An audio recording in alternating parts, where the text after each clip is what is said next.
Leave a piece of yourself into everything you do by giving your best, leaving the negativity and worries of mind at rest.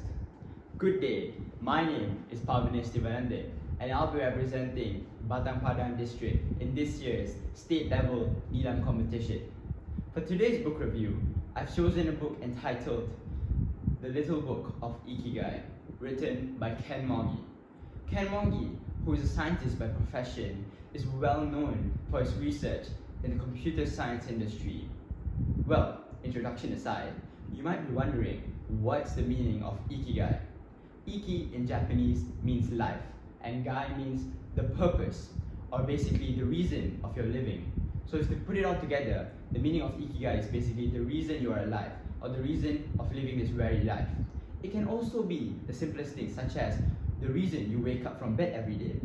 Well, in this book, Ken Moggy provides us with 5 important pillars which we can follow and imply in order to find our very own Ikigai and our very own inner happiness. This is to make ourselves the most authentic versions of ourselves. Well, the first pillar is to start small, basically focusing on the details in our life. Number 2, which is to realize yourself, or to accept who you really are and be proud of it. Number 3, harmony and sustainability, which is to not burden yourself too much, and it's fine to rely on other people at certain moments. Number 4, which is the joy of the smaller things, which is to enjoy and cherish the most smallest happiness you get in life, because the smallest can be the most important at certain times. Finally, which is to be in the here and now, which is to follow the life's flow and also follow where it takes you on its journey, but not just force yourself and go on an undirected journey in life. Well, ladies and gentlemen, why should you read The Little Book of Ikigai? Well, first things first, when I read this book, what was the most important is I could relate to this book very much. Being a Malaysian citizen and relating it to the entire society, like how we live hectic lifestyles and how we face stress, peer pressure, all of this taken into account, I feel like the moment I read Ikigai, I found a very different version of myself, as I could find my inner happiness and enjoy what I did not like doing, like a job or like going to school. I started enjoying it more because I found my inner Ikigai. So I feel like relating this to the Malaysian society is very important, and I feel like it will make them a much more mentally stable and also more healthy lifestyle when they implement Ikigai into their lifestyles.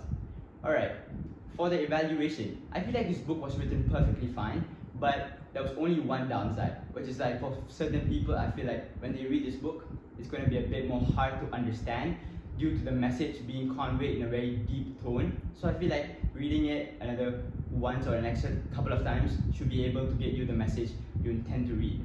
Well, ladies and gentlemen, that's for my first book. But wait no more, I have another 4 books coming your way.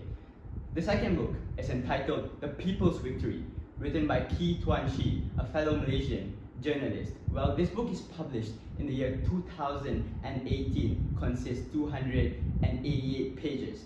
Well, in this book, we can see that how the Malaysian citizens fought alongside the people in order to get the change they wanted in their government. And also, this book honors the people and their courage and their sacrifice and also the contribution, no matter big or small, no matter the fact, in order to get this victory and make a much better Malaysia in the current world we are today. Well, that's for the second book. Now let's talk about the third book. The third book is entitled Mamba Mentality, written by one of the most formidable basketball players to grace the NBA, which is the late Kobe Bryant. This book consists 208 pages and is published in the year 2018. What's so special about this book is that Kobe tells us his entire career story and how he pushed himself as a player in order to achieve one of the most fearful mindsets in the entire NBA, which is the Mamba mentality, and how he became hands down one of the most greatest basketball player to ever play the game. This book is really inspirational for people who need a source of motivation. Number 3 is written by one of the most exceptional lecturers out there, which is Michael Saunders, and his book entitled Justice. In this book, ladies and gentlemen, he excels at his best because he incorporates philosophy and in the justice system, explaining to us why it's important for philosophy and how it plays a big role in today's justice system, making the society a much better place if we were to imply philosophy. Well, last but not least, is a book entitled The Malaysian History. This book is written by Rashid Rahman, who actually tells us his story in his embark on his journey in and out of the country, where he tells us the stories of the Malaccan Sultanate all the way to the economic marvels from the late 90s. This book is a truly important book for those who want to embark the journey into reading and understanding the culture of Malaysia. Well, that's all for my book review today. I hope you guys enjoyed it. Keep on reading, because reading is the key to knowledge, and knowledge is the greatest weapon in our entire life. Thank you.